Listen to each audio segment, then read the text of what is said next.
I did a post about 2.5 years ago that I had to take down. It's really the only post I've ever had to take down. I remember you talking to me before you did it, and I didn't understand the ramifications. Then you did it, and you told me about what happened.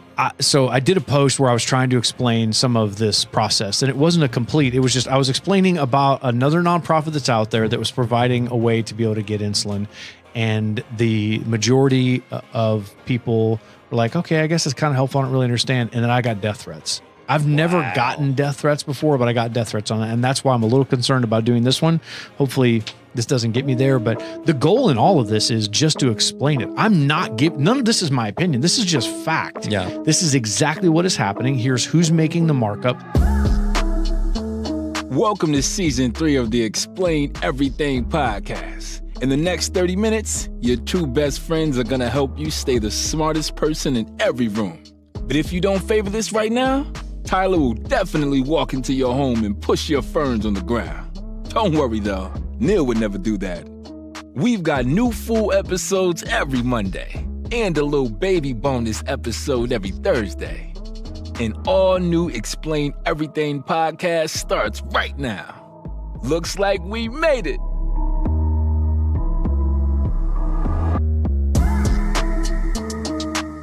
Hey guys, welcome to probably one of the most important podcasts we've ever done. Literally, this podcast keeps you alive.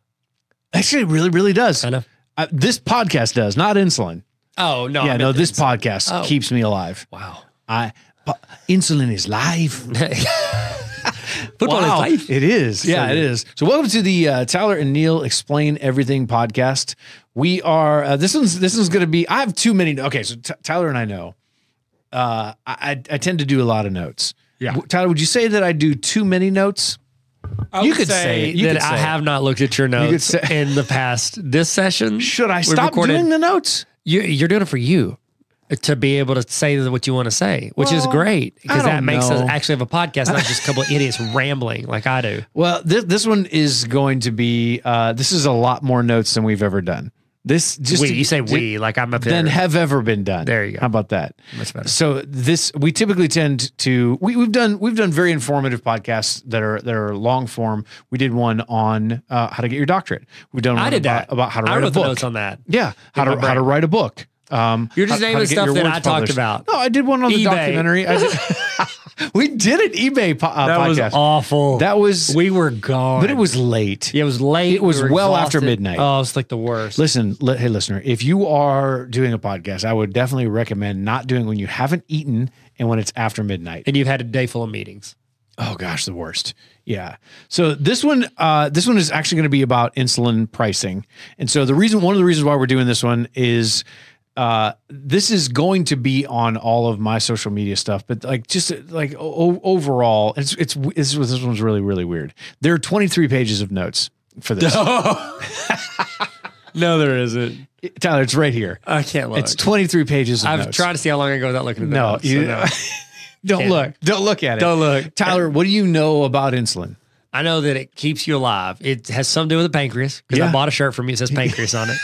And it does. My pancreas got picked last in dodgeball. That's right. Thank you for supporting that. Great. It fits great. Actually, I can't find it. I just thought of it. I haven't seen it in a while. I'll give you mine. No. You need it. I'll give you my pancreas. No, I need insulin. I don't need that shirt. Oh, okay. Yeah. But so what else do I know? Insulin, it's like you have a little box on you that like pumps it into you that keeps you alive and it regulates it. Yeah. And we all have insulin that's done by our pancreas. Yeah. And it keeps us alive well, because if not, within 24 hours, you're going into a coma, and 24 hours later, you're dead. There, yeah, I mean, there it is, ladies and gentlemen. Thanks for coming to our podcast. How you like them notes? How you like them apples? So yeah, you're absolutely right. Everybody that is a human being, actually, most mammals have a pancreas. It produces insulin. Cool. For somebody who has type 1 diabetes, it's an autoimmune disease, and your pancreas doesn't produce insulin. If you have type 2 diabetes, you're not producing enough insulin, or your body has started to not respond to the insulin you make, and so your insulin sensitivity goes down. But insulin, for someone who has type 1 diabetes, and a lot of people with type 2, if you don't take insulin, you die. Yeah. Which is interesting because a drug that was discovered in 1923 by Frederick Banting and 2 other doctors, they discovered insulin. They were trying to cure people. Since then, they actually got a patent on insulin at the time. They sold the patent. Those 3 doctors, the 3 doctors that discovered this and helped save this young man for the first time, they sold the patent for $1 each. Because they said, and this is a classic line, it said, insulin doesn't belong to us, to me. It should belong to the people. It belongs to the world. How many people in history have died who had diabetes? Prior to that? Yeah, like everyone. Everybody. Everybody. Yeah. So the only way that they would try. Are there any historical figures that they look back now that died suddenly that they're like, oh, they developed? Could have, I bet. I bet. Like, do they have any? You don't know any? I don't know of any. Or you don't get like a list? I don't have any notes. They don't give you like, it's not like a class for this? When they diagnose you diabetes. Well, I know when you go choose it, it's a choice, right? Oh yeah. Yeah. Hey, what do I have? What do I have today? Diabetes. You know, bronchitis, strep. You know what? I think I'm gonna roll with the diabetes. Type 1 or 2? Type 1. Go big or go home. So the prior to insulin discovery, if you got this, what they would do is they would put you on a starvation diet, because if you're eating food, you then can't process the carbohydrates. It turns into glucose. So they would just say, don't eat. We're going to have you drink a ton of fluids, and we're going to have you do a little bit of exercise, walk around to try and lower your blood sugar. Okay. You can only do, it's basically a recipe for death. They're just slowing it down. Wow. That's all it is. So insulin comes around, and they sell those patents for $3, and then they revolutionize everything.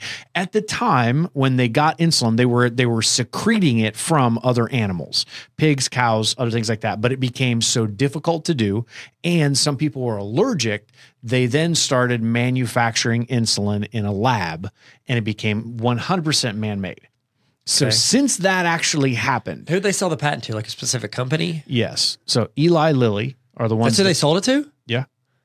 Okay. So that patent got sold to Eli Lilly to be able to manufacture, because they're like, we're doctors. We don't want to be in this business of all this stuff. We want it to help out more people. Let's trust the company. And there it goes. Trust a corporation. Yeah. You know, I applied for a job at Eli Lilly as pharmaceutical sales rep when I got out of college. For real? I was applying for education jobs and pharmaceutical sales rep jobs. No way. You're really good at people.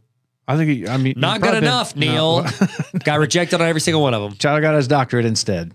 Yeah. Yeah. Dr. Tarver. You went around the entire thing. I did. Tyler now is the doctor. I am Eli. So this is probably going to be this could be, I don't know, is triggering the right word? This could be very, very frustrating. But the reason why we're doing this podcast is I'm doing small videos on an ongoing basis on all of my channels.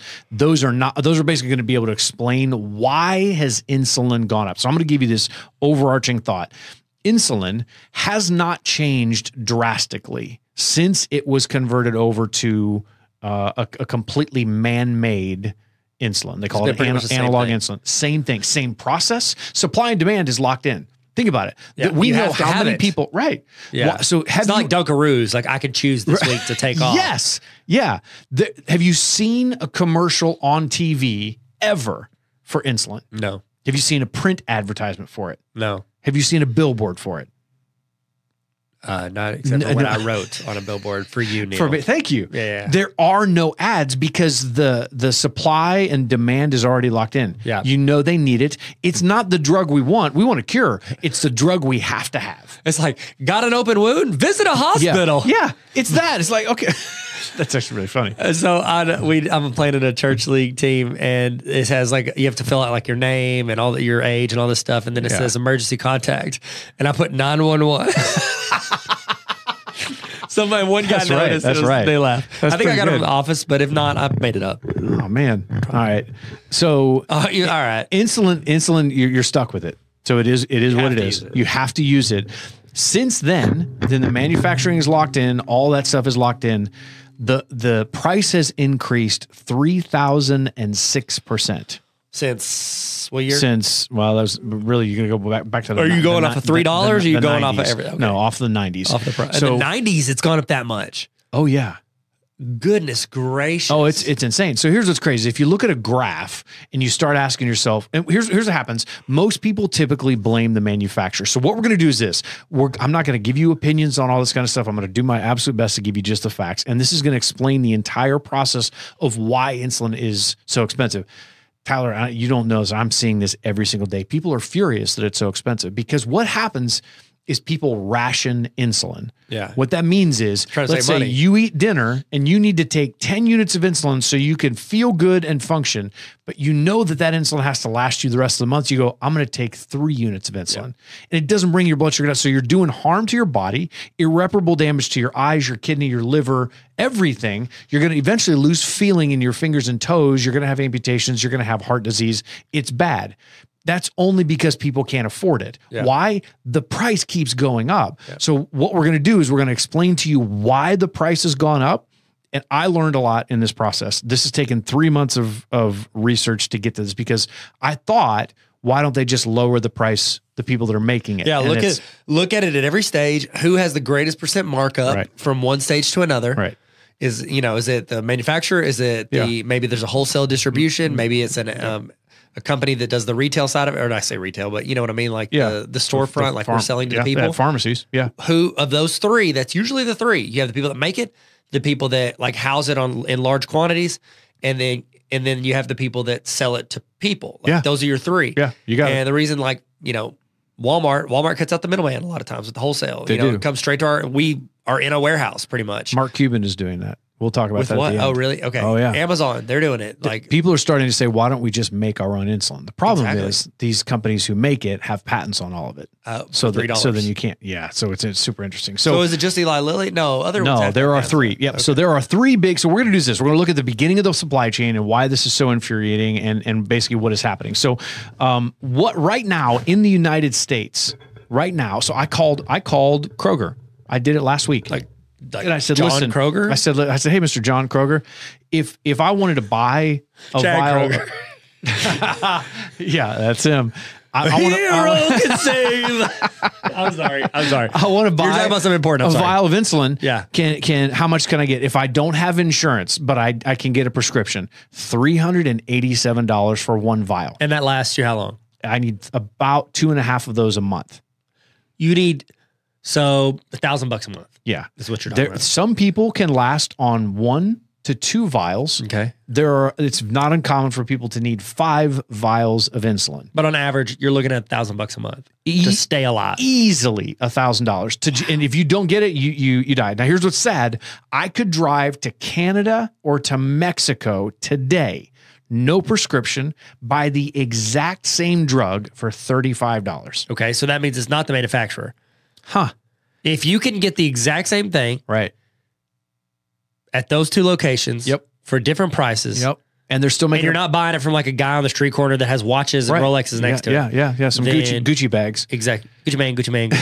So the it's thing not is, the manufacturer. No, so and there's X that off the list. The manufacturers are still making money at $35 a vial. They're still making money. So it's that cheap to make. Oh my gosh. What is insulin? Is it from like the juices of a cow or something? What's it from? Well, it used to be that. It used to come from your pancreas, but now they just make it. It's all man-made. So they're not squeezing the juice. Pipeline in its entirety comes down to this. Around 2000 to 2002, if you look at a timeline, is when the cost of insulin started to go up. Spiked. So there are 3 insulin manufacturers. Eli Lilly, Sanofi. That's Santa Fe. No, I don't think it's Santa Fe. I'm going to go back through my notes here and double check. F-E or F-A-E? I don't think it's an I, Sanofi. Oh, then yeah. That's Fi, because Wi-Fi. Sanofi. I know, but that's weird. So I've heard some people say Sanofi, Sanofi. I've heard people say Sanofi, and it's definitely not that. Okay. So Eli Lilly, Novo Nordisk, and Sanofi. Those 3. They equal 96% of all the insulin made on planet Earth.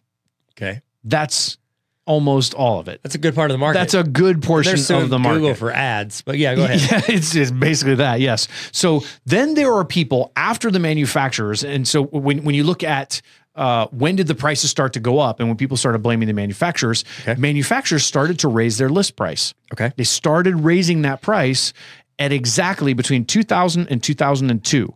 All 3 of those companies, if you look on a chart, their numbers are almost exactly locked into every increase in the market on the way up. None of them vary at all. And it happened between 2000 and 2002.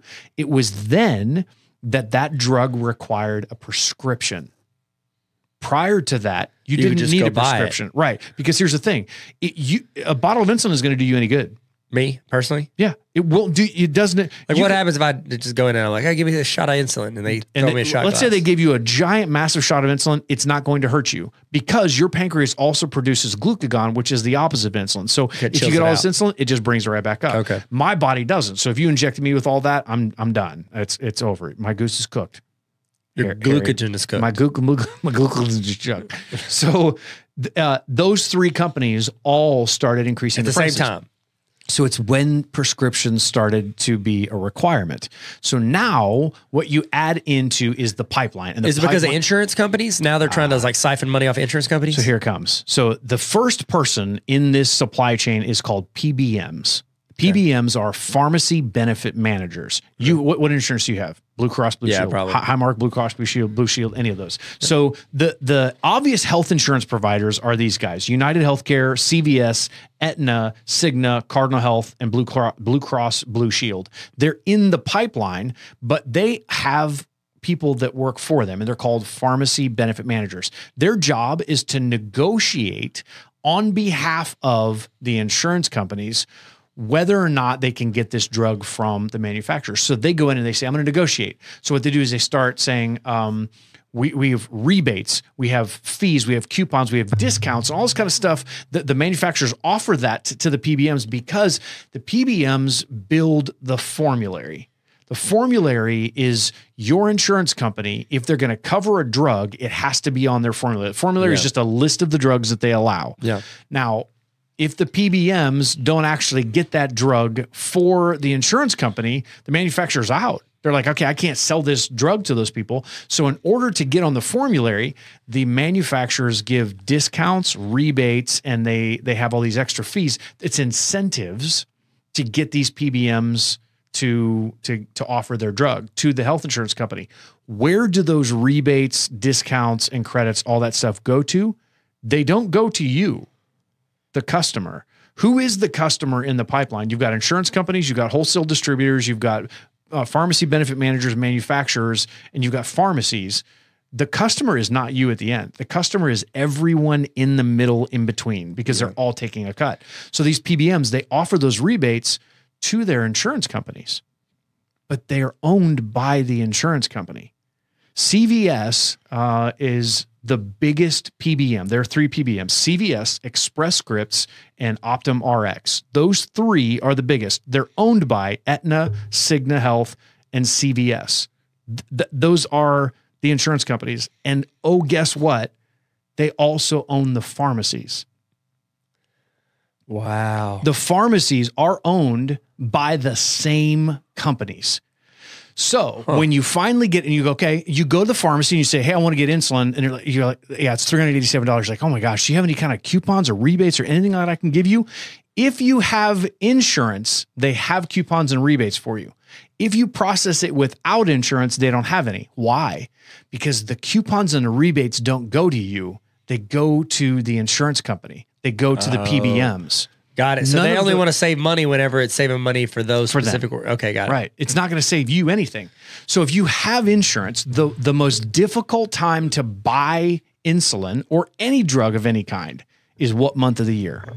It's the January. January. Because I was right. Yeah, because your deductible starts over. Yes, that's right. Okay, that makes sense. I was just guessing. So I mean, I know it was January, December. It had to be like, and I'm like, well, I got to write a tax write-off. Could have picked any of them. So it is extremely difficult for families who have most Americans now have health coverage, but a very high deductible because it's the only health coverage they can actually afford. Yeah, it's not like because I'm looking at that. It was like, oh, I'm gonna spend $1,000 a month on healthcare. Yeah.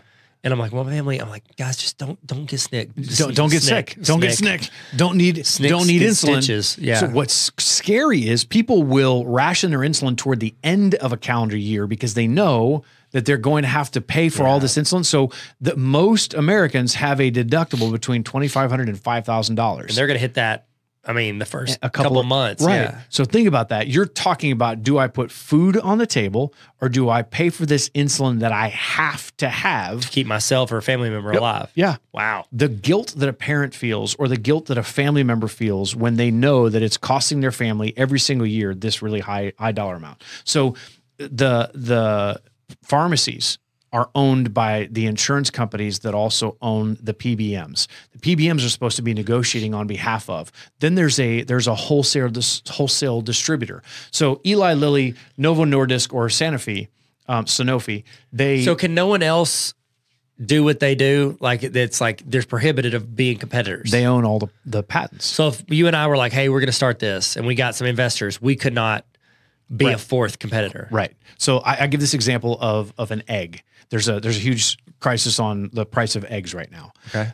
These markets go up and down. The same thing happens with lumber. What happened with cars? It happened with the housing industry. It's happening with eggs right now. So if we take that and we say, okay, here's this example of an egg really equals insulin. You're like, you can't go to Kroger and say, I know that list price is $8, but I'm going to pay $3. Yeah. Kroger doesn't set the price. Who sets the price? Everybody in the supply chain. You go, okay, so is the farmer making all the money? No. Somebody has to ship it. Somebody has to package it. Somebody has to put it in the store. And somebody also has to have a warehouse somewhere in there in between. So Kroger doesn't have all the eggs.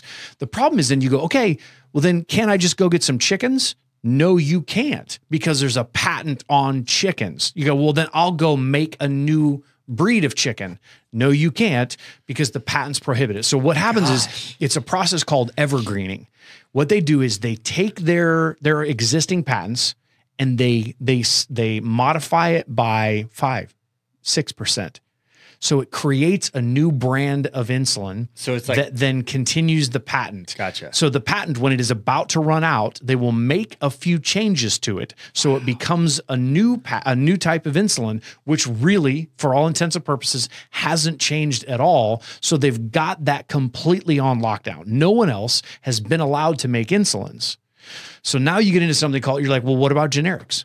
Can't you create a generic? Well, they do have one. It's called human insulin. Walmart is the first ones to do it. Walmart created human insulin, but it is about between 60 and 80% effective, like normal insulin is. Oh, wow. You don't really want to be injecting something into your body that could kill you with an effectiveness of regular.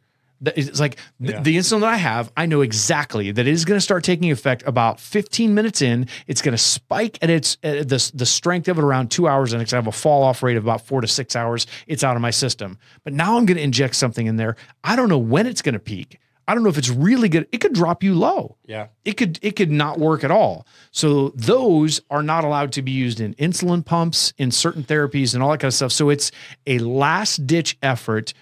The only reason why I would even suggest it is if you're going to die, go there and pay $25 for this insulin. That's all it is. It's a copay of $25. You don't have to have a prescription for it. You can get it, and you can at least get something in you, but it is no way to live. It's terrible. So now Walmart has now offered something. It's called Rely On. It's a brand new insulin.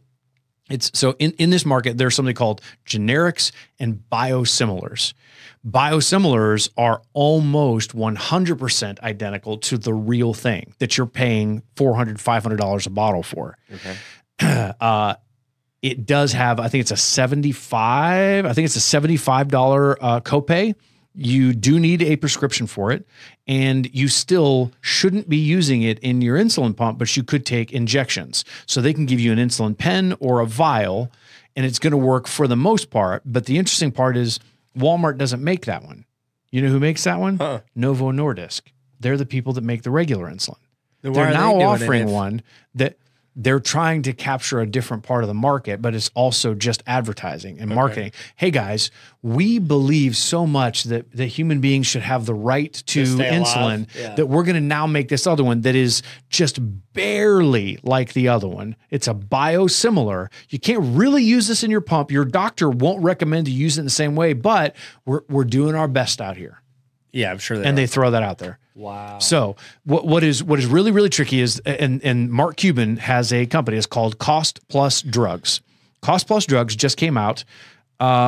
He's been working on it for a while, but really what he's doing is he has become the manufacturer and the distributor and the whatever, and he's cut out every middleman. But how is he allowed to do that if he doesn't have the patents? Hasn't done it for insulin yet. Oh. He's in the process. Cost Plus Insulin. I think it's a .org. No, it's probably not a .org. It's basically, so I don't know if you know this about Mark Cuban. He's really into healthcare, the health system, and I think some of his family deal with some kind of other physical issues. eating healthy, he really gets into that. So what he has done is he is creating his own biosimilar.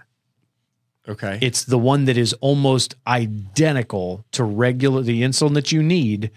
And what he's doing is he's shipping it and all of it. So it's $76, I want to say. Hang on a second. As opposed to... That's for a 3-month supply. 3 months? For 3 months. Oh my gosh, you're looking at $25 a month versus $1,000 a month. Yes, you have to buy a 3-month supply. And here's what he's doing is he's basically cutting out any reason for charging you more. Shipping is actually the majority of the cost on it. Wow. It costs about $50 for them to send it to you in a refrigerated, sealed, it's got the dry ice and the styrofoam and all that kind of stuff. So he's saying, listen, instead of doing this once a month and driving the price up, we're going to do it once every 3 months, and it's going to cost you $75, but you're going to get a 3-month supply. This will come out in 2024. This is already in the works. But I'm sure that those 3 companies, Eli Lilly and them, are trying their best to like get the safe shut down.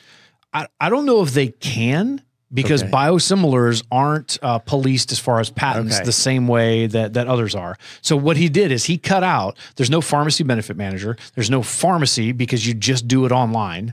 They take care of all the shipping. They're taking care of every single thing along the way in the supply chain. And he's basically saying, listen, this is what this is called it's not a monopoly. It's an oligopoly. It is when you have the majority of the market covered and there is there's no competition. He's basically saying, I'm going to be competition, and he's got enough wealth to do it. Yeah. There's another company that's called Civica RX. They're the ones that are also producing a biosimilar insulin. They just created their own lab. It's a nonprofit, which is really intriguing. And that should be out. They think it's probably 2024, end of 2023, 2024. So it's like we're all hitting this. Now, why all this actually happened is in 2019, the Senate hearing subcommittees, they had multiple studies and hearings where they brought in patient advocates, people that work for like ADA, it's American Diabetes Association, JDRF, a patient advocate named Gail DeVore. And then they also brought in basically people that would know doctors who were having a hard time because their patients are getting sick. And they brought him into this panel. I've never sat down and watched entire subcommittee Senate hearings, and I've done it. There are so many of them that are out there. They're fascinating. All of these, this is one of the first times they said in the history of government where a bipartisan issue has actually been handled so well across the aisle between both parties.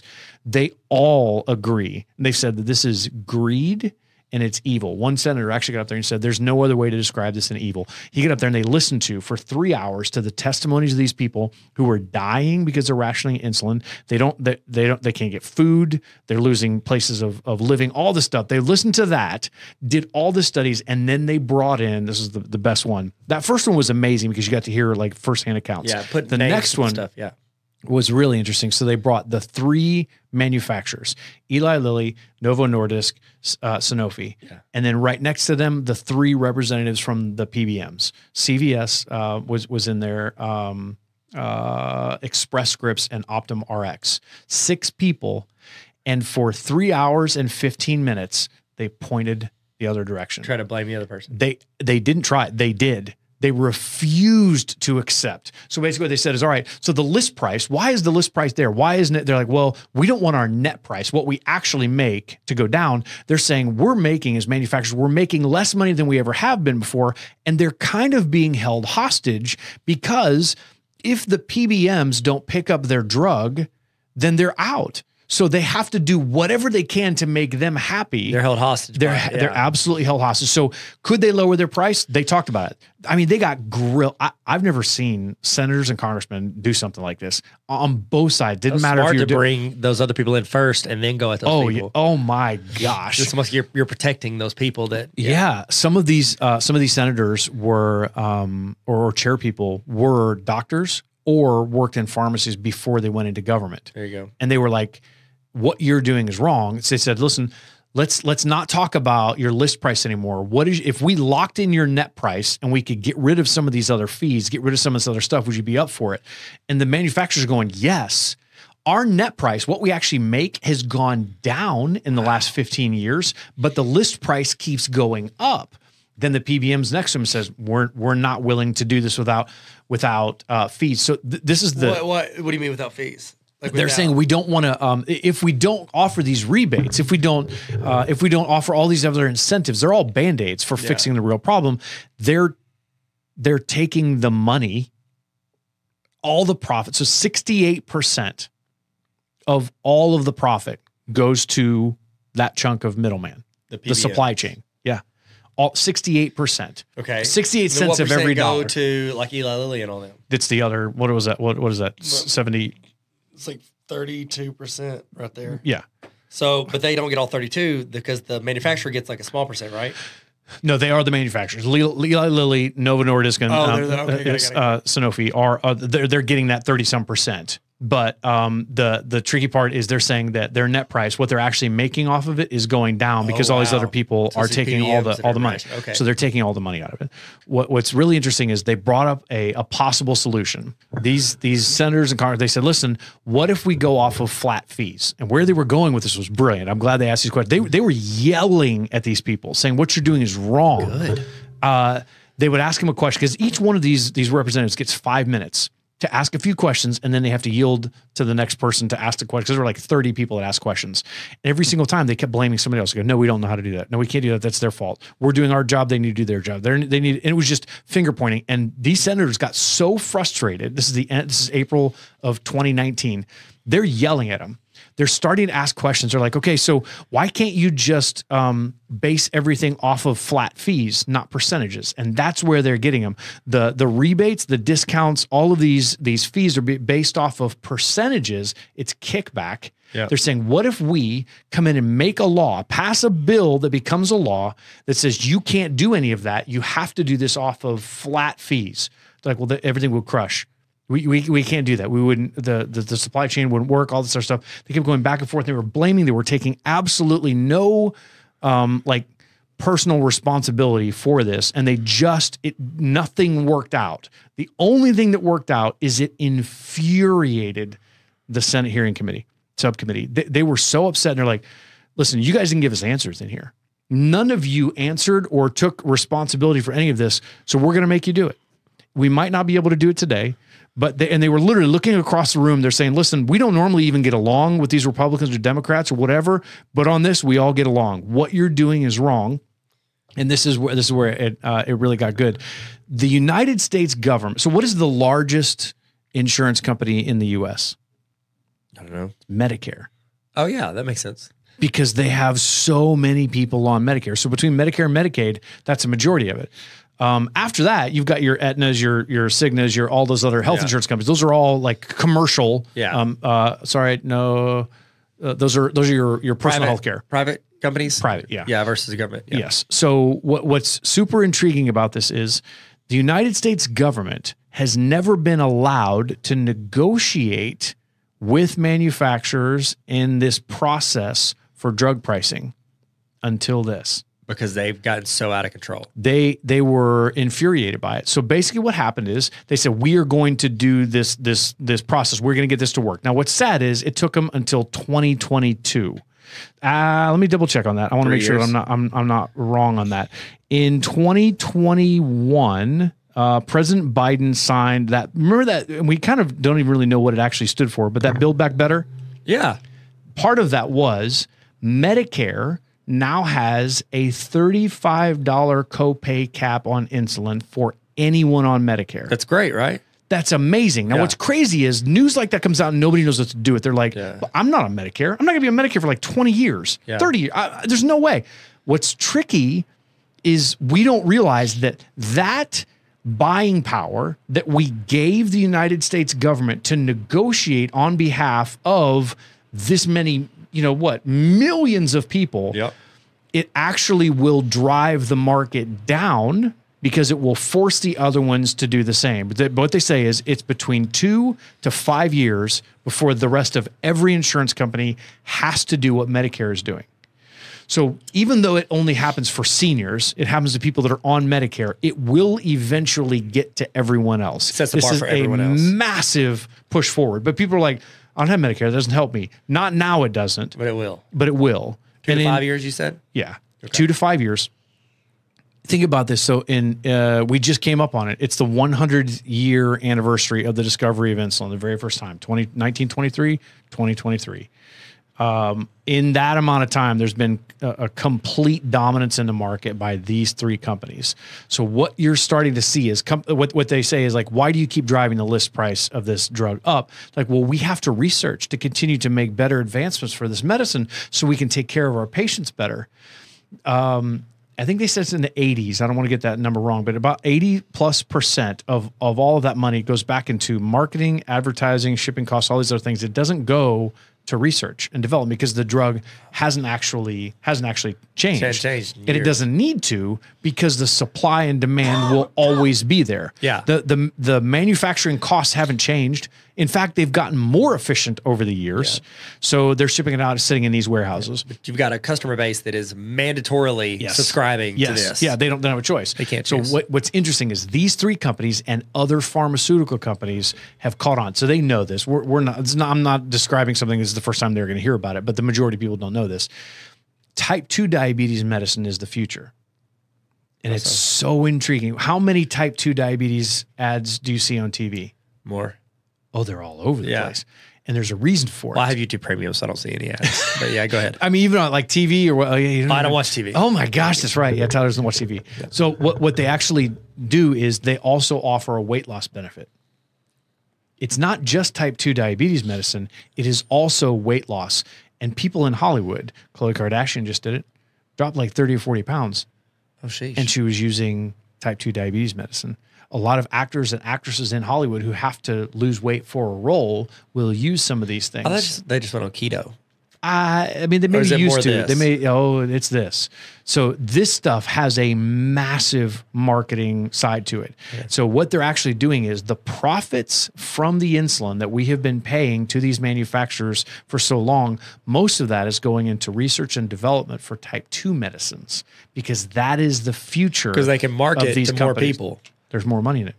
There's more people with type 2 diabetes. I'm not going to go out and be like, they're not going to use, like you said earlier, they're marketing because I'm not going to go out and be like, I want to get some insulin that type 1 diabetics use. Right. No, but I might be like, hey, I need to lose some weight. Got 20-year reunion coming up. Yeah. I will look cool in front of all these people I used to go to high school with. And people do it. Boom. And you're not hooked on it. It's not something that you all of a sudden you get addicted to. It is what it is. It's only going to do a small weight loss benefit, and it does help people with type 2 diabetes. So that's where the future is. And these insulin manufacturers know that their audience or their customer is locked in. That's steady money for a little while. And what has been paying for is the advancement for something completely else, which is their cash cow. That's their eventual bottom line. Wow. So there are companies that are making insulin. It's just, we're in the mix, we're in the works, and it has never been out there. There have been labs that tried to do it and you get shut down, patent infringements, all these laws that are out there. You couldn't ever do it. And they're there now. And it's taken some big name company like Civica RX, Mark Cuban, a few of these other people that are doing it is definitely making things a little bit different. So the tricky part about this is people argue and they get so frustrated. I see it on social media every day. Every day, somebody is posting about how angry they are about the cost of insulin, but they don't necessarily know why. The goal in this is hopefully to explain that. But after that, what these companies want is they want us arguing about this because we're not actually doing anything that is genuinely helpful. So there are places where you can go and make your voice heard. There's federal laws that got passed. This is very similar to gun control. Federal laws get passed, but it's at the state level where it has to be enforced. State laws are different than what federal laws are. Federal laws got passed a while back to put a cap on insulin copays for people, but the states are different. There are 20 different states right now that have completely different, like for Colorado, it's entirely different than it is in Arkansas. What you're paying, what the caps are, all that kind of stuff. It's very, very different. There are places that you can go. I actually have a link in my bio where I have all of this. Places where you can go to get at the Beaties. The Beaties on Instagram. I call it the Beats. The Beats. Yeah. Because it looks like that. Yeah, it can. By Dre. Betes. Yeah, Beaties. The Beaties. Okay. You can call it Beats. Well, there's no accent on there. The link in the bio has places where you can actually go and buy this insulin, where you can buy affordable insulin, where you can go to some patient advocacy places where you can actually find insulin. And how much of a cut of that do you get for them clicking your link? Zero. You're not affiliate marketing? No, I have no affiliate marketing in insulin. Oh my gosh, how bad would that be? That'd be After rough. all of this, I'm like, but you don't get a discount. Like, why not? No. I'm saying you don't get a markup. Like you're not marking up 68%. No. Because that's already been marked up. Yeah, I was about to say. It's already been marked up a lot. So there's also places where you can go and there's a link in the bio for where you can go in your state to make your voice be heard. This is what it will actually take. Now, and Gail DeVore said it to me, this was a couple days ago. She's actually sat with the president. She sat with the vice president. She sat in front of Senate. Most people won't do this. But if they would, it would drastically help out. You need to contact who your local lawmakers are. You need to make your voice heard and tell them this is a problem. Because the federal level, they're like, okay, we did it. No, at the state level, we have to get this stuff passed. And there's so much money. We talked about this, like lobbyists. They're paying to be in Washington and in our city. We have lobbyists in our city that are on behalf of Eli Lilly, Novo Nordisk, to actually make sure that this to vote for things that benefit them. Exactly. You have to let lawmakers know how this affects you. You have to. But we don't pay them as much as the lobbyists. Oh. So why would they listen to us? I called a really senator last week because of education stuff that's happening with the voucher stuff. I called and I just asked a bunch of questions. Did I tell you that? No. Yeah, I asked a bunch of questions about like what's going on, like what's it look like, and they said, well, we don't really know because, they're still writing it all. You didn't ask it. This is not what this episode is about. Lobbyists are real. Yeah, but I was talking to a senator and I asked a bunch of questions and I narrowed it down to this question because they got a committee that's making a huge decision for education for Arkansas. And I said, is there anyone on that committee who currently or previously worked in education? I'm talking governor, the secretary of education, all the above. Anybody in the room, has anyone worked in education? No. The closest they could get was one person was married to someone who was in education. Oh my gosh. And I just said, please get a superintendent or somebody in the room. Yeah, please. Get someone in the room. They have to know. Who actually knows what they're talking about before you. And then I ended with this, please don't ruin public schools. Please don't ruin public schools in Arkansas. Wow. I just asked them that. I was like, please do not. Like, this is. That's what it takes. That's what you take. You have to call people. But you then again, have to. Here's my thing. And I said it to them. I was like, I know, thank you for listening to me talk, but I also know people are going to do what they want. The governor's not going to listen to me because I care about education and I have experience in education. They're going to listen to people that write their checks. Yeah. And that's the people that want the discount at their school. Yeah. And so, I said, they're going to do what they're going to do. But if you can be in the room and you can help hedge some of this as best you can and make it a little bit better and not ruin it as bad, that'd be great. This group, this community for the diabetes community, they're so resourceful. Yeah. I also see this every day. Have to be. Somebody is in there posting, hey, does anybody have this? Somebody ran out of this supply. Can you help message me? And it's instant. Somebody goes, okay, God, we did that trip down to Peru for Amelia. I had 87 boxes of supplies. There's no way we could have ever paid for all that kind of stuff. It's supplies that people had that they weren't using or they wanted to donate. They're resourceful. We're going to have to change some of the resourcefulness to making a voice heard, not just inside our community, because we know it. We don't know all the details. Hopefully now this helps. It's not just the manufacturers. They're part of the problem. The main problem is everybody in the supply chain. Yeah. PBMs, pharmacies, insurance companies, wholesale distributors.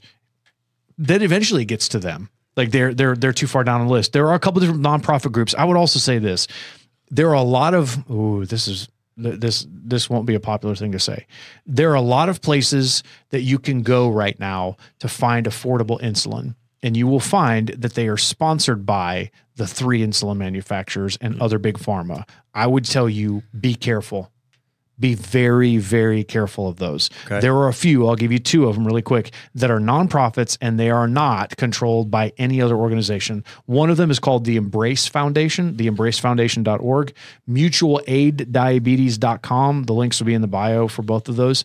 Those you can go and find out how you can find affordable insulin to be able to take care of your family. Because at some point you're going to have to do something. Like if you can't afford it, you got to do something. And the clock is ticking and it gets super, super nerve wracking. Just don't fight amongst ourselves about this. The reason why, and I say this, I'll throw this out there. I did a post about 2.5 years ago that I had to take down. It's really the only post I've ever had to take down. I remember you talking to me before you did it, and I didn't understand the ramifications. Then you did it, and you told me about what happened. So I did a post where I was trying to explain some of this process, and it wasn't a complete. It was just I was explaining about another nonprofit that's out there that was providing a way to be able to get insulin, and the majority of people were like, "Okay, I guess it's kind of helpful. I don't really understand." And then I got death threats. I've never gotten death threats before, but I got death threats on it. And that's why I'm a little concerned about doing this one. Hopefully this doesn't get me there. But the goal in all of this is just to explain it. I'm not giving, none of this is my opinion. This is just fact. Yeah. This is exactly what is happening. Here's who's making the markup. I also don't think that we should just blame manufacturers. The facts tell us they're not the only ones. In fact, they're not the majority. Could they lower their prices? Yes. But it's not going to fix the problem. The problem is everybody else in the supply pipeline that is, it's not regulated. This is the other thing. I don't think people understand. It's like, well, how much percentage are they marking it up? How much, or what are the kickbacks? What are the benefits that are going on? None of it is regulated. It's called opaque. It is behind a black box. You and I can't go figure it out. The United States government can't go in and figure it out because it's private. Wow. We don't know what is happening behind closed doors. And it's so frustrating. They won't tell you the truth. They don't want to give up that profit. Do you think it's for money? I think it might be. I think it might be. It's crazy. So type 2 diabetes, type 1 diabetes, both of them need insulin, just different ways, different amounts. We can't live without it. Like I said, it's not the drug we want. It's the drug we have to have. And the problem is this pipeline from the manufacturers all the way through, they're dangling insulin just out of our reach, and it's wrong. Yeah. It's not okay. Just making you empty your pockets every time you want to get some to stay alive. Because they know we need it. Gosh. Yeah, it's crazy. So this is why insulin pricing is so high right now, how it has gotten there, and why it has gone up from 2000 up until now. It kind of started to hit a little bit of a plateau, but that's only because people started being aware of it. Like, you remember the whole thing about the Twitter when the fake accounts started getting made? Oh, and Eli Lilly said, we're going to give everything away for free. And that people started getting really, really upset about that. We talked about it a while back. Yeah. Like, it was a fake tweet, but people got really upset about it. So there are senators and congressmen who are bothered by this, but at the end of the day, what can I do? It's got to come down to your voice. You're going to have to say something. To your local government officials. Your local government. Make sure that they push to get these places to start doing the right thing. Right. Or at least get closer to it. Yeah. Everybody's going to make a profit. I get that. Capitalism. But like the point where you're choking people to death because you want an extra $1, it's not okay. Yep. It's not okay. All right. Hopefully that helps. This is one that's very near and dear to my heart. So will it rock? We do a segment called Will It Rock? I don't think it will rock. No, what would Dwayne the Rock Johnson do? What would Dwayne do if he's allowed? He would go. It depends on how it benefits him. He would go punch. Is he the PBM? Oh, man. Is he? Oh my gosh! The Black Adam, the DCEU, he's the PBM. Oh my gosh! That's right. He's massive. Yeah. Yeah. He's big. The balance has changed. And the balance of power. Cheat days. He's eating so many pancakes. He needs insulin. He needs it. He got a whole pizza. He's got to have it every 2 or 3 weeks. All right. Hope this guys helps. Hope this helps you guys. Yeah. Hope guys help. Hope guys help. Stay smart. Go for help. Stay smart. Thank y'all for coming to my TED Talk. Yeah, bye. Thanks for listening to Tyler and Neil Explain Everything, officially your 4th favorite podcast. New episodes every Monday and little baby bonus episodes every Thursday. Subscribe to the podcast and protect your ferns from Tyler. Looks like you made it.